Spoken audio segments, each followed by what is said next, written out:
Lors du gala de bureau, la maîtresse de mon mari a pris ma place et a souri comme si elle avait gagné. Elle ne savait pas ce que j'avais dans mon sac, ni que j'étais sur le point de sortir la seule chose qui briserait leur petit jeu devant tout le monde et les laisserait tous les deux implorer la pitié. C'était censé être notre soirée. Mon mari et moi célébrions à la fois le succès de son entreprise et notre 12e anniversaire de mariage. J'avais passé l'après-midi au salon, ma robe avait été retouchée à la dernière minute, de sorte qu'elle me serrait parfaitement. Je suis entré avec un petit sourire, m'attendant à le voir fier, m'attendant près de notre table réservée.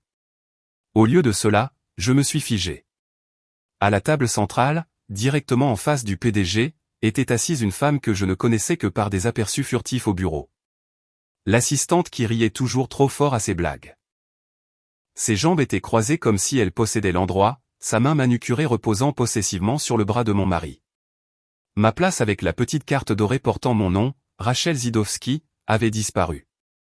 À sa place, une carte avec son nom imprimé en lettres majuscules.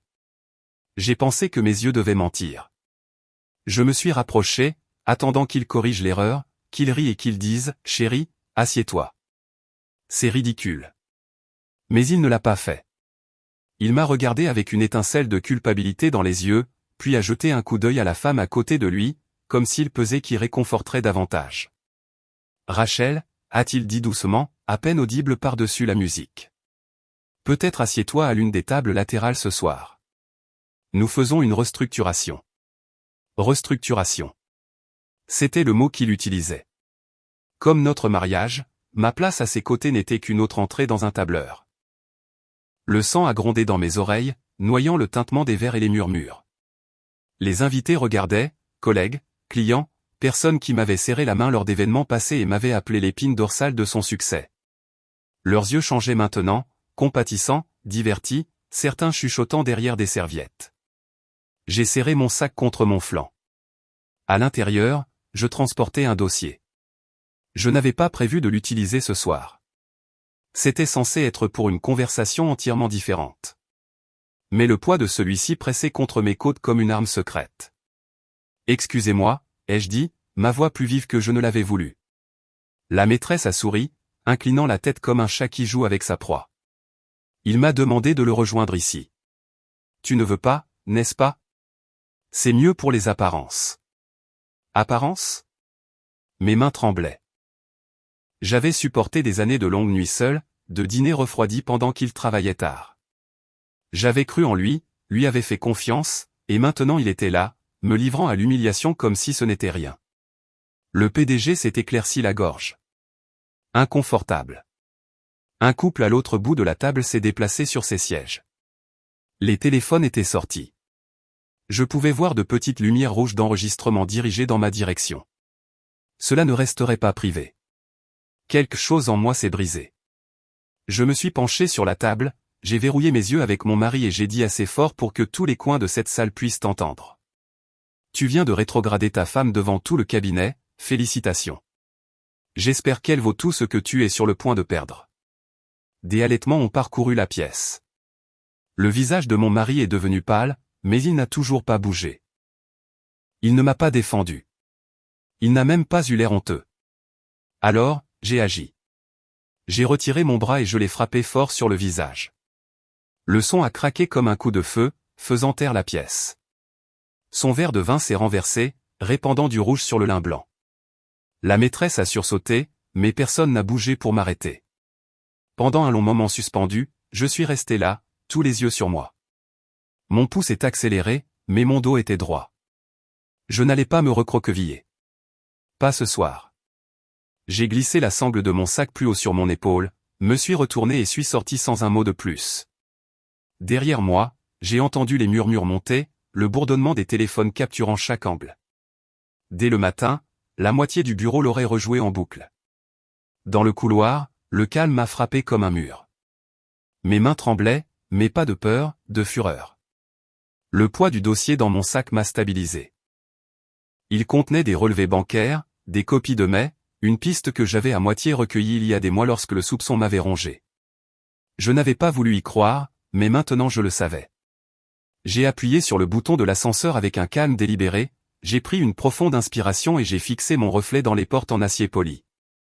Mon rouge à lèvres était parfait, mes cheveux intacts. Mais mes yeux étaient différents, plus durs, plus perçants. Lorsque les portes se sont ouvertes, je suis entré et j'ai murmuré à moi-même. Il pense qu'il m'a humilié ce soir. Il n'a aucune idée de ce qui arrive. Les portes se sont fermées, scellant le vœu dans la boîte vide d'acier et de verre. Et pour la première fois depuis des années, j'ai ressenti quelque chose de puissant. Pas le désespoir, pas le chagrin, mais la clarté. J'en avais fini de jouer la femme fidèle. À partir de ce soir, je serai sa punition. J'ai laissé le gala derrière moi, mes talons claquant comme des tambours de guerre sur le sol en marbre, portant non seulement mon sac, mais aussi le feu d'une promesse. Il voulait des apparences. Je lui montrerai à quoi ressemble le monde quand il le voit tomber. Quand je suis rentré du gala ce soir-là, le condo semblait plus froid que d'habitude. Le paysage urbain de Boston scintillait à travers les fenêtres, mais tout ce que je pouvais voir, c'était ce sourire suffisant sur son visage, et la façon dont il l'a laissé prendre ma place comme si cela ne signifiait rien. J'ai laissé tomber mon sac sur le comptoir de la cuisine, je me suis assise et je me suis enfin laissé réfléchir à la façon dont nous en étions arrivés là. Nous nous sommes rencontrés à l'université quand il jonglait encore avec des petits boulots et rêvait de réussir dans la finance. Il était charmant à l'époque, le genre d'homme qui pouvait se faire inviter dans une pièce et faire croire à tout le monde qu'il y appartenait. J'étais la personne stable, celle avec des économies solides et une éthique de travail obstinée. Quand il a voulu prendre des stages non rémunérés pour établir des contacts, c'est moi qui payais le loyer, qui couvrais les courses, qui m'assurais que les lumières restaient allumées. Il m'a promis que c'était temporaire, qu'un jour nous vivrions la vie qu'il jurait pouvoir m'offrir. Je l'ai cru. Après l'obtention du diplôme, lorsque l'opportunité s'est finalement présentée, un poste d'analyste junior dans un cabinet respecté, il ne l'a presque pas accepté parce que le salaire était risible. Je l'ai poussé à le faire, lui disant que c'était un tremplin. Et pendant qu'il grimpait cette échelle, j'ai retiré une partie de l'héritage que mes parents m'avaient laissé pour acheter notre condo à Back Bay. Mon nom était sur l'acte, mais sa fierté m'a fait mettre les deux noms.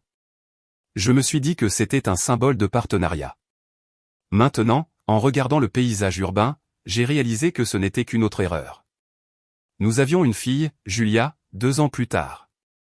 Elle est devenue mon ancre, la raison pour laquelle j'ai toléré ses longues nuits et ses excuses incessantes. Chaque fois qu'il rentrait après minuit, sentant le whisky et les dîners clients, je l'abordais plus serré et me disais qu'il chassait juste le succès. Je construisais une maison, élevais un enfant, et nous maintenais ensemble pendant qu'il construisait son image. En y repensant, les signes étaient là. Les inscriptions soudaines à la salle de sport, les montres coûteuses, la façon dont il gardait son téléphone comme si c'était un coffre-fort. Je me souviens d'une nuit où j'ai trouvé un reçu pour un dîner dans un bar sur le toit où je n'étais jamais allé. 2 plats principaux, du champagne et un dessert destiné à être partagé. Il a ri quand je lui ai demandé, m'a embrassé rapidement et a dit que c'était un truc de client. J'ai laissé couler parce qu'admettre la vérité me faisait plus peur que l'ignorance. Mais la vérité ne reste pas enterrée. Julia a été celle qui a tiré le premier fil. Elle n'a que 10 ans, mais les enfants voient plus que ce que nous pensons. Un samedi après-midi, elle s'est blottie sur le canapé à côté de moi et a demandé, « Maman, pourquoi papa sourit-il toujours à cette dame à son bureau? Celle avec les ongles brillants? Il sourit différemment à elle qu'à toi. » Mon estomac a chuté. Je lui ai demandé ce qu'elle voulait dire, mais elle a haussé les épaules, distraite par les dessins animés. Pourtant, les mots se sont logés en moi comme du verre. Je voulais le nier pour la protéger de la tempête que je sentais se préparer. Mais je savais qu'elle avait vu quelque chose que je ne pouvais ignorer. La trahison n'était plus seulement la sienne. C'était une blessure qui se répandait dans la vie de notre fille, empoisonnant son innocence. Et cela, plus que tout, m'a endurci. Au moment du gala, j'avais déjà le dossier dans mon sac. Des mois de fouilles silencieuses. Relevés bancaires montrant de l'argent détourné de notre compte joint. Frais de carte de crédit pour des hôtels en ville. Une série de mails que j'avais imprimés de son ordinateur portable quand il l'avait laissé ouvert un matin, négligent après une nuit tardive. Je les avais gardés cachés, ne sachant pas si j'aurais jamais le courage d'y faire face. Mais cette nuit-là, en voyant le visage de Julia dans mon esprit alors qu'il laissait une autre femme m'humilier, j'ai su que ce n'était pas seulement une question de sauver ma fierté. Il s'agissait de récupérer tout ce que j'avais sacrifié. Les années, l'argent, l'amour, la stabilité que je lui avais donnée pendant qu'il construisait sa façade brillante. Il s'agissait de protéger Julia de penser que c'était ça, un mariage. J'ai fixé la fenêtre jusqu'à ce que mon reflet se brouille avec les lumières de Boston. Je me suis murmuré, plus d'excuses. Pour une fois, je ne pensais pas à comment sauver le mariage. Je pensais à comment déchirer son monde pièce par pièce jusqu'à ce qu'il ressente le vide qu'il m'avait laissé. La trahison était indéniable maintenant. Les mots de Julia, les reçus, le spectacle au gala. Le dossier était clos. Et alors que je fermais les stores et me dirigeais vers ma chambre seule, j'ai senti la première étincelle de pouvoir vaciller en moi. Il pensait m'avoir humilié devant le monde entier. Il n'avait encore rien vu. Lorsque les portes de l'ascenseur se sont ouvertes et que je suis sorti dans le hall, la ville semblait moins un décor qu'un échiquier. L'humiliation au gala avait été le premier coup. Je pouvais soit m'asseoir au milieu de cet échiquier et attendre qu'il me mate, soit commencer à faire les coups qui changeraient la partie. Je suis rentré chez moi, mais je ne me suis pas effondré. J'ai d'abord emballé des choses pratiques. L'uniforme scolaire de ma fille plié dans un tote, un jeu de manteaux d'hiver supplémentaires, les bijoux que je ne voulais jamais imaginer perdre. J'ai sorti le dossier de mon sac et j'ai étalé les papiers sur le comptoir de la cuisine comme des preuves sur une table de laboratoire. Relevé bancaire, reçu d'hôtel, une série de mets. Chaque feuille était une allumette que je pouvais allumer. J'ai appelé mon avocat avant minuit. Sa voix était calme, ce qui m'a fait plus de bien que n'importe quel discours d'encouragement. Gèle les comptes joints, ai-je dit. Dépose des documents de garde temporaire si nécessaire et ne lui dis pas que j'ai appelé pour l'instant. J'ai lu des numéros de compte et des dates pendant qu'elle prenait des notes. Il n'y avait pas de drame, pas de supplication, juste le langage efficace de quelqu'un habitué à obtenir des résultats. Quand elle m'a dit que la banque pouvait placer une suspension d'urgence avec une attestation signée, j'ai ressenti la première petite victoire. Ensuite, ce fut le tour de la banque. Je suis entré dans notre succursale de quartier avec détermination, me suis assise avec un responsable et j'ai glissé des copies des relevés sur le bureau. J'ai expliqué en termes simples, des virements non autorisés, des retraits soudains, des dépenses qui ne correspondaient à l'emploi de personne. J'ai signé les formulaires. Ils ont mis la suspension pour la nuit. Il se réveillerait demain et ses cartes de débit ne fonctionneraient peut-être pas. Pas de spectacle, juste une frappe calme et professionnelle. J'ai changé les mots de passe, email, courtage, compte cloud partagé, tout ce qui lui donnait accès. J'ai configuré l'authentification à 2 facteurs sur mon téléphone, puis j'ai ouvert un compte séparé à mon nom uniquement. J'y ai transféré des fonds d'urgence, suffisants pour sécuriser un endroit, les honoraires d'un avocat, les frais de scolarité de Julia. Je n'allais pas être bloqué parce que quelqu'un d'autre avait été imprudent avec nos finances. J'ai appelé l'agent immobilier que j'avais interviewé il y a 2 ans, celui qui avait aimé mon goût pour les lignes épurées et la mise en scène efficace. Listez le condo, ai-je dit confidentiellement. Je veux qu'il soit mis en scène la semaine prochaine et mis sur le marché dans les 10 jours. Elle a posé quelques questions pratiques. Le calendrier, le prix, si Julia resterait ici pendant que nous réglerions la garde. J'ai répondu à chacune d'elles succinctement. Mettre l'endroit en vente n'était pas par méchanceté. C'était une réaffectation stratégique des actifs. Si l'argent était le langage qu'il utilisait pour négocier la loyauté, je m'assurerais de posséder les termes de cette conversation. J'ai organisé le passage d'une poignée de boîtes à une unité de stockage sous mon nom et le transfert de certains articles chez ma sœur pour qu'ils soient gardés en sécurité. J'ai fait changer les serrures par un serrurier un après-midi où il était censé être en réunion client. Il a appelé mon téléphone 2 fois pendant que je le faisais et a laissé un message vocal qui sonnait comme quelqu'un essayant d'être décontracté. Je n'ai pas répondu. J'ai également commencé à rendre notre vie privée publique de manière contrôlée. Les emails étaient copiés en toute sécurité à mon avocat. Les reçus sont allés dans un dossier marqué pour le conseil. Je ne voulais pas d'une vengeance qui ressemblait à une crise de colère. Je voulais un démantèlement qui porte le poids de la preuve. Quand on joue avec des preuves, on est garanti un public qui ne peut pas juste hausser les épaules et passer à autre chose. Entre les appels, j'ai fait des plans pour Julia. Son professeur l'amènerait chez ma sœur ce week-end. J'ai emballé ses livres préférés et laissé des instructions pour le coucher. Un petit rituel de normalité au milieu de la tempête. J'ai photographié tout ce que je déplaçais, horodaté les photos, et les ai envoyées à mon avocat. C'était méticuleux. Ça ressemblait à de la chirurgie. Il m'a texté cette nuit-là. Nous devons parler. Il a lu, court, contenant le genre de message qu'un homme utilise quand il veut paraître raisonnable. Sous mon téléphone, il montrait 3 appels manqués. Je n'ai pas répondu. J'ai posé le téléphone face contre table. Le blocage de la banque serait traité demain matin. Le courtier mettrait le condo en scène d'ici la fin de la semaine. Et l'avocat déposerait la demande initiale dans les 48 heures s'il escaladait. J'avais déjà anticipé ces tentatives de charme, de contrôle des dégâts, de me faire passer pour l'instable. J'avais des réponses pour cela. Documentation, témoins, reçus, une chronologie.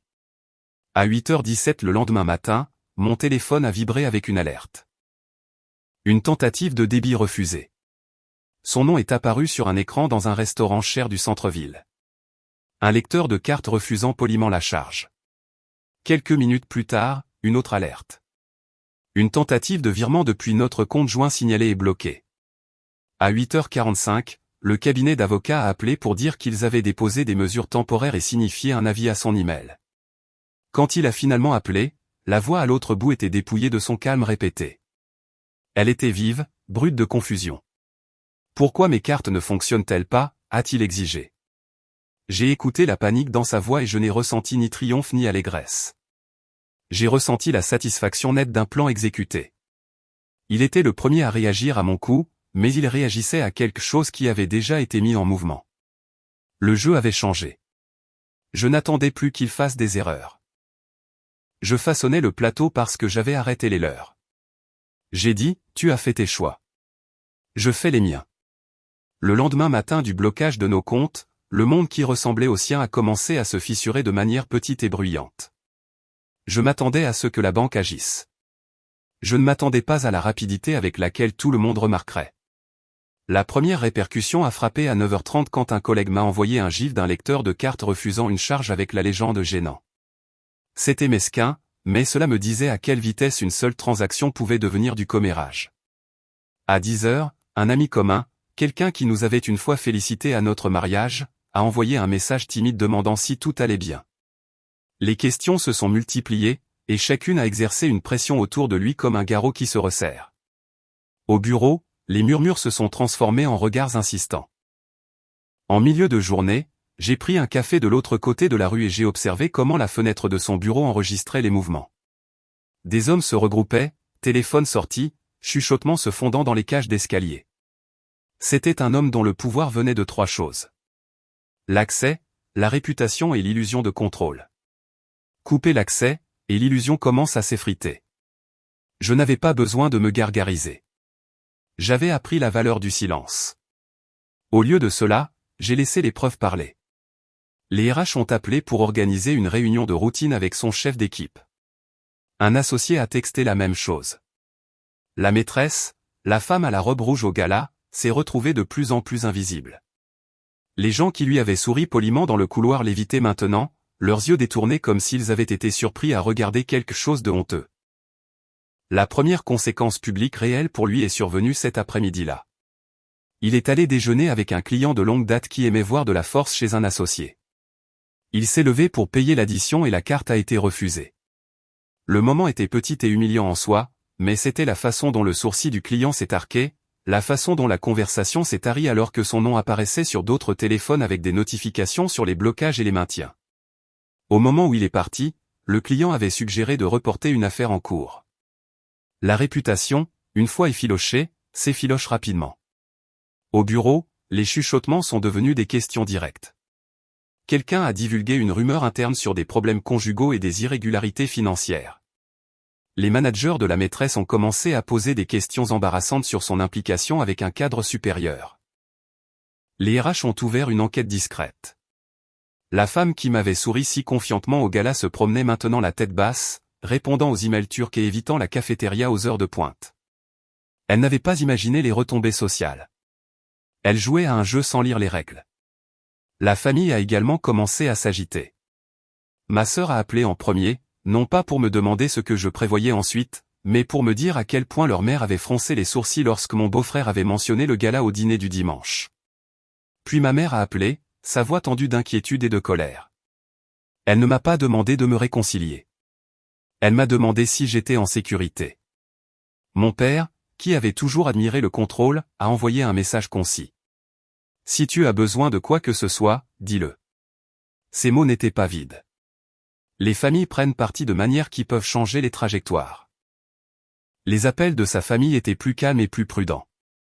Un cousin essayant de négocier une part. Un frère qui a appelé sous prétexte d'inquiétude puis a laissé un silence gênant dans la ligne chaque fois qu'il mentionnait la maîtresse. Les alliés se réorganisaient. Même ses alliés au travail ont commencé à prendre leur distance. Un associé qui l'avait autrefois félicité pour ses contributions a demandé lors d'une réunion une documentation plus claire sur les dépenses. Un autre collègue qui l'avait promu a subtilement éloigné des projets de son bureau. Le pouvoir est poreux. Quand la surface montre une fissure, les gens commencent à se déplacer vers la sécurité. Pendant ce temps, la maîtresse découvrait son nouveau rôle de sujet de plaisanterie. Au début, elle tenait le menton haut, affichant le même sourire qu'elle portait au gala. Mais en milieu de semaine, elle ne pouvait plus ignorer la façon dont les conversations s'arrêtaient quand elle entrait dans une pièce. Les épouses et petites amies du cabinet, des femmes qui lui avaient poliment fait un signe de tête auparavant, échangeaient maintenant des regards chargés chaque fois qu'elle entrait dans le salon de gala ou la cafétéria.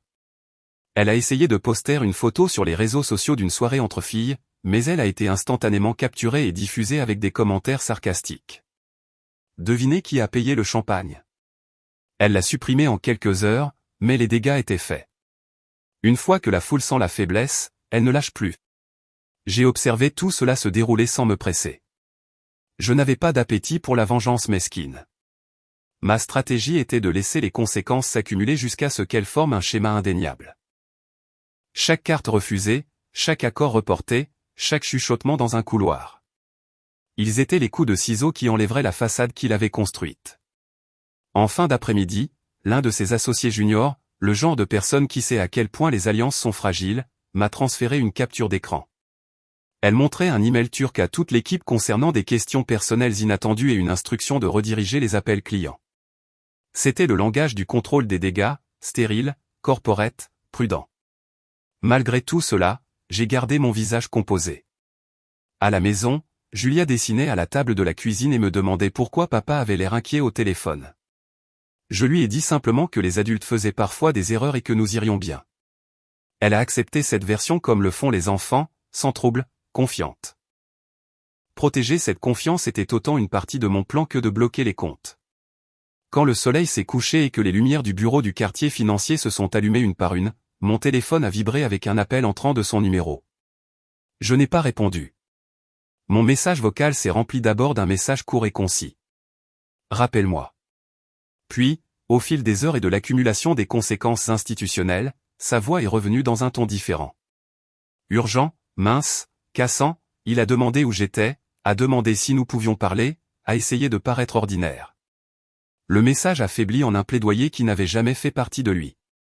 Rachel, s'il te plaît, laisse-moi expliquer. Ne fais rien de drastique. Une minute plus tard, un autre appel. Puis un autre. J'ai regardé son nom illuminer l'écran et j'ai avalé la petite satisfaction privée qui venait d'entendre sa panique, qu'il avait si longtemps perfectionnée. C'était le son de la première domino qui commençait à vaciller. Il s'est présenté devant l'immeuble avant minuit. Je l'ai vu à travers la caméra de sécurité. Le concierge me l'a dit plus tard. Debout au desk, les mains sur le comptoir, la voix basse et urgente. Quand on lui a demandé une pièce d'identité, il a tâtonné. Ils ont appelé leur superviseur. Il a fait les 100 pas, puis a levé les mains comme pour exiger que quelqu'un me trouve, pour exiger que le monde revienne aux lignes nettes qu'il aimait. On l'a informé que j'avais changé les serrures. Il a martelé le comptoir en marbre et est parti dans une tempête de costumes et de cols, s'humiliant sous les lumières fluorescentes où clients et portiers regardaient. Il avait perdu l'accès de la manière la plus silencieuse et la plus pratique possible. C'était une petite chose, mais elle en disait long. L'homme qui avait toujours contrôlé la pièce ne pouvait pas contrôler le bureau d'accueil. Il avait été confiant pendant des années. Maintenant, pour la première fois, il s'affairait. Il ferait des mouvements plus bruyants ensuite. Appel à son associé, menace sur sa réputation, peut-être une mise en demeure. Mais les dominos étaient déjà posés. Et quelque part entre les transactions échouées, les associés qui murmuraient, et les sourires diminuants de la maîtresse, les premières conséquences réelles avaient commencé à arriver. Il voulait me joindre. Il voulait une conversation. Il en aurait une éventuellement, mais ce serait à mes conditions. À la fin de cette semaine-là, les murmures ne lui suffisaient plus. Il fallait qu'on le voie reprendre le contrôle pour prouver à son monde qu'il n'était pas l'homme dont la carte avait été refusée devant un client ou le mari abandonné après un gala. Il a appelé, envoyé des SMS, envoyé des fleurs chez ma sœur où Julia et moi logions. J'ai ignoré chaque tentative. Puis il a fait l'erreur d'essayer de mettre en scène une réconciliation en public. Samedi soir, j'ai accepté de dîner avec ma sœur et son mari dans un restaurant de Boylston Street, un endroit où nous étions tous allés auparavant. Suffisamment fréquenté pour que la vie privée soit impossible. Assez cher pour attirer les personnes dont il voulait l'approbation. J'ai choisi ce restaurant délibérément, sachant qu'il pourrait se présenter. Certains pièges n'ont pas besoin d'appât, juste du bon cadre. Effectivement, à mi-chemin de mon repas, l'air a changé. Je l'ai senti avant de le voir. Le silence soudain des tables voisines, le regard nerveux du personnel, puis son ombre tombant sur mon assiette. Il est arrivé en costume ajusté, la maîtresse traînant derrière dans une robe trop courte, son sourire trop étiré. « Rachel » a-t-il dit, comme si nous étions des amis perdus de longue date, pas un mari et une femme séparés par la trahison. Sa voix était assez forte pour que la pièce l'entende. « Puis-je parler » ? Juste 5 minutes. Je n'ai d'abord pas levé les yeux. J'ai coupé dans mon steak, j'ai mâché lentement, et j'ai laissé le silence brûler la confiance en lui. Quand j'ai enfin levé les yeux, la pièce regardait, les fourchettes suspendues à mi-chemin, les téléphones discrètement orientés. « Tu as eu des mois pour parler » ai-je dit. Ma voix apportée, stable et tranchante. « Tu as utilisé ce temps pour mentir. Pourquoi ce soir serait différent ?» La maîtresse s'est mal à l'aise, serrant son sac comme si c'était une armure. Ma sœur était assise rigide à côté de moi, le défiant de dire un mot de travers. Il a essayé le charme. Nous n'avons pas besoin de faire ça ici. Allons dehors loin de tous ces gens. Tous ces gens ? J'ai incliné la tête. Tu parles des mêmes collègues et clients qui t'ont vu parader ta maîtresse à ma place au gala ? Les mêmes personnes qui chuchotent à propos de tes comptes gelés et de tes transactions reportées ? Un murmure de rire a parcouru le restaurant. Il est devenu rouge, puis pâle. N'exagère pas, a-t-il grondé, la voix craquant. Ce n'est pas bon pour Julia. Nous devrions penser à elle. C'est à ce moment-là que je me suis levé. Ma chaise a raclé fort et toutes les têtes se sont tournées. N'ose pas prononcer son nom dans cette affaire, ai-je dit. Elle est la seule que je protège dans ce désordre. Tu m'as humilié en public, alors tu auras la même chose en retour. La maîtresse lui a tiré le bras, murmurant, partons, juste. Mais il l'a repoussé. Sa fierté l'a emporté sur son bon sens. Alors, j'ai atteint mon sac. Cette fois, j'ai sorti le dossier que j'avais porté pendant des semaines. Je l'ai posé à plat sur la table, je l'ai ouvert et j'ai montré une feuille à tous ceux qui nous entouraient. Ce n'étaient pas des emails ou des SMS privés. Je n'avais aucun intérêt à violer la décence. C'était un relevé de carte de crédit surligné en jaune vif montrant des milliers dépensés en chambre d'hôtel, bijoux et bars en fin de soirée. Ceci, ai-je annoncé, ce sont ce que mon mari considère comme des dépenses professionnelles. Pendant ce temps, j'élevais notre fille et je tenais notre maison. Tu étais occupé à jouer le gigolo de ton assistante. La salle a halté, les téléphones se sont penchés plus haut. Je savais qu'en quelques heures, ces mots vivraient sur les stories Instagram, les clips TikTok, et les chaînes de potins de bureau. Il s'est figé, les mains tremblant sur ses côtés. Tu penses que tu peux me détruire comme ça, a-t-il sifflé, essayant de baisser la voix, mais les microphones du public n'avaient pas besoin de volume. Ils avaient besoin de spectacle, et je venais de leur en donner. Non, ai-je dit. Je n'ai pas besoin de te détruire. Tu le fais toi-même. Je m'assure juste que le public le voit clairement. La maîtresse a dégagé complètement son bras. Maintenant, en reculant, ai-je murmuré assez fort pour que les tables de devant l'entendent. Je ne me suis pas inscrite pour ce cirque. Ses talons ont claqué au loin. Chaque pas, un clou dans son cercueil. Il s'est tendu vers elle, mais elle ne s'est pas retournée. La foule s'est écartée pour la laisser passer, leurs yeux fixés sur elle comme s'ils regardaient un navire couler au ralenti. Je me suis penché plus près, assez bas pour qu'ils m'entendent, mais toujours assez fort pour couper. C'est ta vie maintenant. Chaque mensonge, chaque facture de dîner, chaque regard méprisant que tu m'as lancé, ça revient avec des intérêts.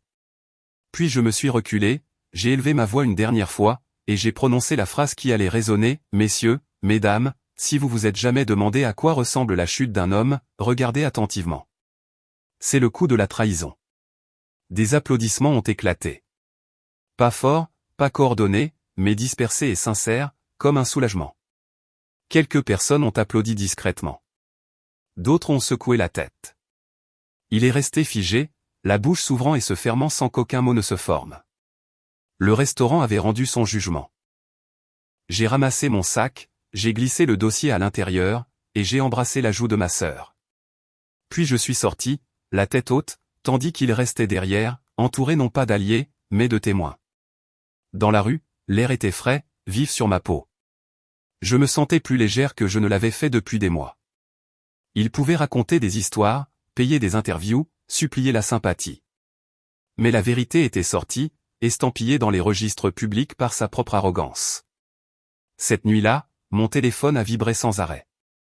Des amis m'ont envoyé des captures d'écran de publication. Directeur financier exposé dans un restaurant de Boston. Les commentaires s'accumulaient. Karma servi chaud. Elle est une légende. Ne déconne pas avec les femmes au foyer qui gardent des reçus. Une vidéo de ma phrase avait déjà été coupée et titrée. Je n'avais pas besoin de la regarder pour savoir ce qu'elle signifiait. Il avait été humilié une fois au gala. Maintenant, c'était arrivé à nouveau, plus fort, plus bruyamment, et d'une manière qui allait rester. Sa maîtresse l'avait abandonné en plein milieu de la scène. Ses collègues avaient la preuve de son imprudence, et son nom, autrefois lié à l'ambition et au polish, était maintenant la blague du week-end de potin de Boston. Alors que Julia dormait paisiblement chez ma sœur, je me suis assise sur le balcon et j'ai laissé la ville bourdonner autour de moi. Mes mains ne tremblaient plus. Le pouvoir avait changé de camp, et le monde le voyait enfin tel qu'il était. Ce n'était que le deuxième acte de sa démolition, et il était déjà en train de se désintégrer devant tout le monde. Et le meilleur, c'est que je n'avais pas encore joué ma carte la plus forte. L'incident du restaurant l'a touché plus durement que je ne m'y attendais. Lundi matin, le clip de moi tenant le relevé de carte de crédit avait déjà été republié des centaines de fois. Les adolescents de TikTok ont ajouté une musique de fond dramatique. Les posts LinkedIn d'exécutifs suffoqués l'appelaient une leçon de transparence. Et sur Facebook, les maires et les groupes communautaires me félicitaient comme si j'étais une Jeanne d'Arc de banlieue. Il ne pouvait plus se cacher, alors il a fait la seule chose qu'un homme comme lui savait faire. Il a essayé de déformer l'histoire. Mardi, une déclaration est apparue sur le site web de son entreprise. Soigneusement écrite, probablement rédigée par un junior en relations publiques qui détestait chaque seconde. Notre collègue est confronté à des défis personnels, et nous demandons de la vie privée pendant qu'il résout des affaires familiales. Mais les dégâts étaient déjà faits, et la vie privée est un mot qui invite à plus de recherche, pas moins. Ce même soir, il est allé plus loin. Un podcast d'affaires locales a publié une bande-annonce. Interview exclusive avec un cadre financier. Son nom qui nettoie l'air. L'image était de lui en costume impeccable assis devant un microphone, les mains croisées comme un homme de raison. J'ai failli rire. Il voulait jouer la victime. Lorsque l'interview a été publiée, je l'ai écouté depuis la cuisine de ma sœur. Sa voix était d'abord régulière, mais trop polie, trop répétée. Il a qualifié le gala de malentendu. La scène du restaurant, une malheureuse réaction excessive, et moi, une épouse aux prises avec le stress et la colère déplacée. Il se présentait comme le mari travailleur qui avait été sapé publiquement par un différend privé. C'était une performance, une tentative calculée de me dépeindre comme hystérique, irrationnelle, la femme aigrie qui détruisait la carrière d'un bonhomme. Mais ensuite sont venus les reçus. Je ne les ai pas divulgués moi-même. J'avais donné des copies de tout à mon avocat, qui avait discrètement transmis la documentation au tribunal pour nos requêtes en cours. Quelque part entre le bureau du greffier et les couloirs du tribunal, quelqu'un a pris des photos. Des mercredis, des captures d'écran de factures d'hôtel et de mets circulaient en ligne. Pas retouchées, pas vagues, la vérité froide, claire, horodatée. Un email en particulier a fait exploser le récit qu'il avait essayé de construire. Dedans, il promettait à la maîtresse qu'il déplacerait de l'argent pour qu'elle puisse quitter son emploi sans éveiller de soupçons. Il a même listé les transferts de comptes bancaires. Ce message est devenu le titre de la moitié des blogs de finance. La réaction a été immédiate et impitoyable. Sur Twitter, les hashtags ont explosé. Jacques, les reçus ne manquent pas des fraudes financières amour. Sur Instagram, les pages de mèmes ont placardé sa photo sous des légendes comme « Quand tu dépenses pour ta maîtresse mais pas pour la patience de ta femme ». Même son LinkedIn, la forteresse de l'importance de soi qu'il adorait, était inondé de commentaires sarcastiques sur ses anciens posts sur l'intégrité dans les affaires. L'entreprise n'a eu d'autre choix que de se distancier. Une note interne a fuité, indiquant qu'il prendrait un congé. Les collègues qu'il appelait autrefois une étoile montante ont supprimé leurs commentaires de félicitations des années passées. Ce silence hurlait plus fort que les insultes. Et la maîtresse, elle est devenue muette. Ses comptes de réseaux sociaux ont disparu. Les rumeurs circulaient qu'elle avait été mise en congé sans solde pendant que les RH examinaient sa conduite. Certains disaient qu'elle avait été vue quittant son condo avec une valise. D'autres prétendaient qu'elle restait chez ses parents dans le Connecticut, se cachant de la tempête qu'elle pensait pouvoir chevaucher. Pour moi, il ne s'agissait pas de des Florence. Bien que je ne mentirais pas, le regarder se débattre avait ses moments. Il s'agissait de l'équilibre. Pendant des années, il avait été celui qui façonnait le récit de notre vie. L'exécutif prospère, la femme dévouée à ses côtés, la famille parfaite. Maintenant, la vérité était publique, et l'histoire n'était plus la sienne. Mais il n'avait pas fini de se battre. Il a posté une longue note sur Facebook, le genre qu'on ne lit pas au-delà de la deuxième ligne, sur la trahison qui frappe des deux côtés. Il a sous-entendu que j'avais exagéré et utilisé des affaires privées comme arme. Il a dit qu'il me pardonnait et espérait qu'un jour Julia comprendrait que sa mère avait agi par colère. Cette ligne m'a presque brisé. Utiliser le nom de notre fille dans un coup de relations publiques, c'était un nouveau point bas. Mais au lieu de réagir avec colère, j'ai laissé le silence faire son œuvre. Parce qu'Internet ne pardonne pas l'hypocrisie et que la section des commentaires l'a dévoré vivant. Pardonner pourquoi? Pour m'avoir attrapé. Il a dépensé mon héritage en chambre d'hôtel et pense qu'il est la victime. C'est pourquoi les reçus comptent. Dès vendredi, il refaisait surface, mais pas pour son interview, pas pour sa déclaration. Il refaisait surface parce que quelqu'un avait cousu son post Facebook avec un clip de moi au restaurant. Le contraste était brutal. Ces longues excuses à côté de ma seule phrase claire. C'est le coup de la trahison. Et c'était la différence.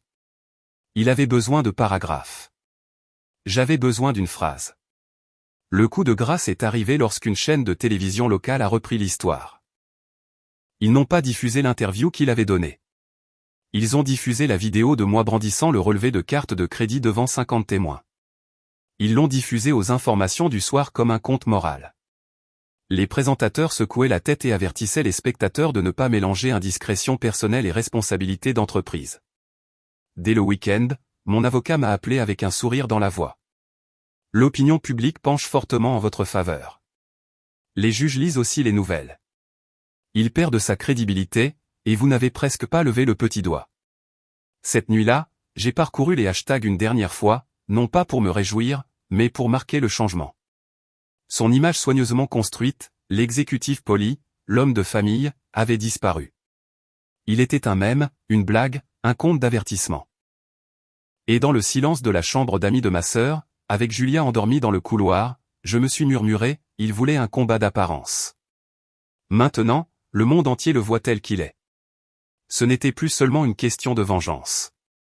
Il s'agissait d'exposition. Son masque s'était fissuré et aucune quantité de relations publiques ne pouvait le recoller. Il avait essayé de faire de la narration une arme. Au lieu de cela, la narration l'avait dévoré. Et je ne faisais que commencer.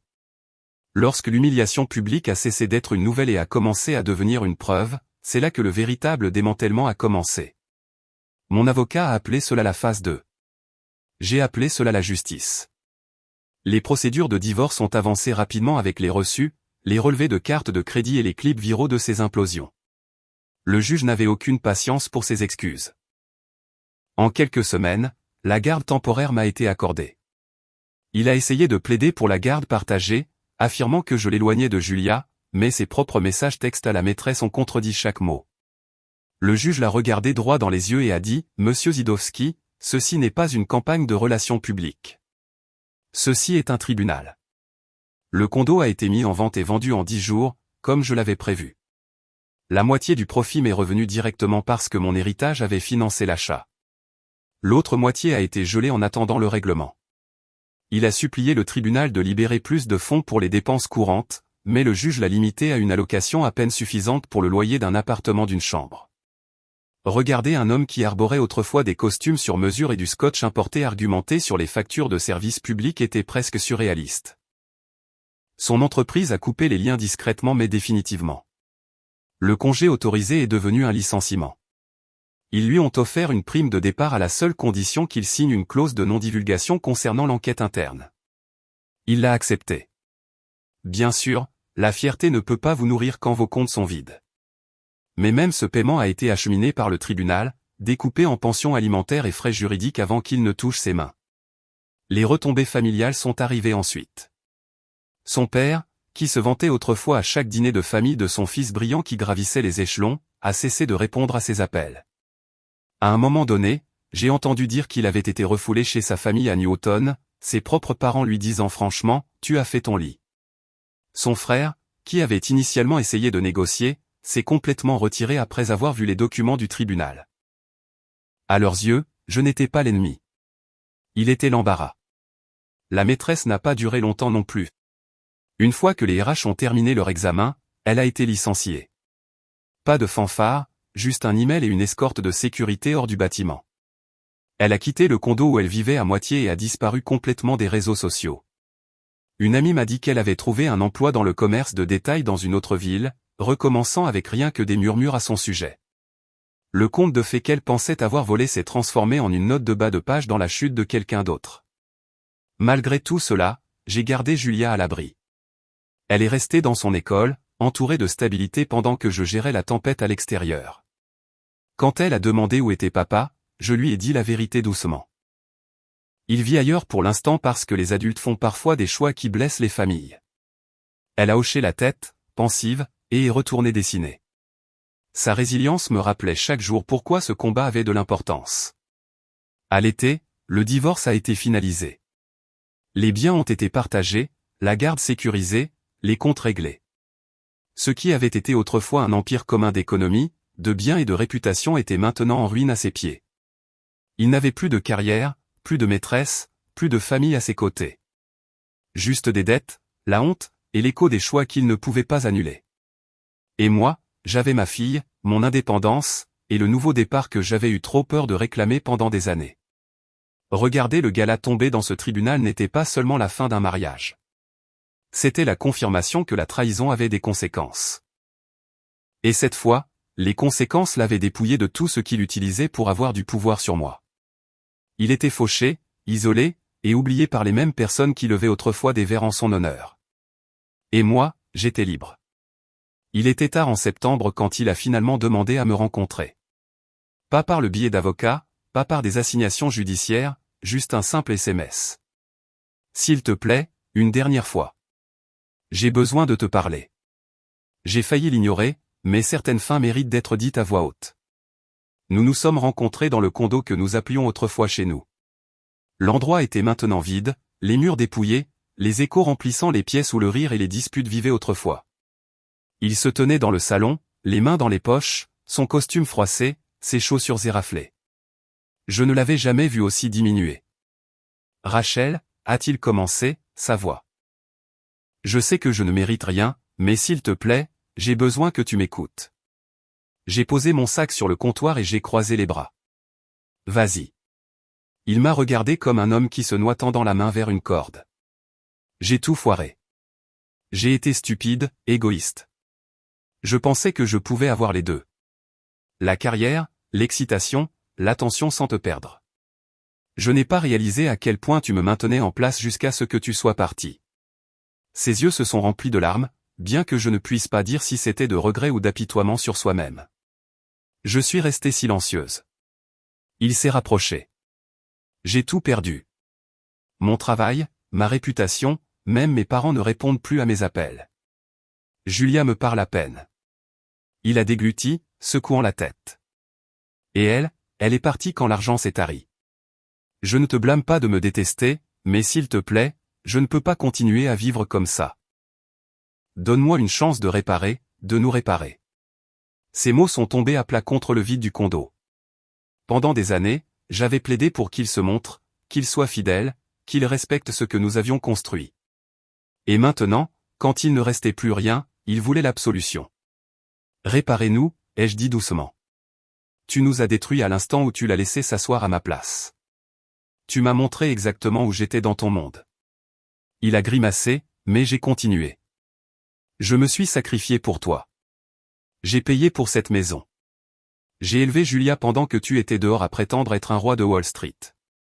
Et quand je t'ai confronté, tu ne t'es pas excusé. Tu m'as humilié 2 fois. Et maintenant que le monde voit enfin qui tu es, tu veux que je répare les trous. Des larmes ont coulé sur son visage.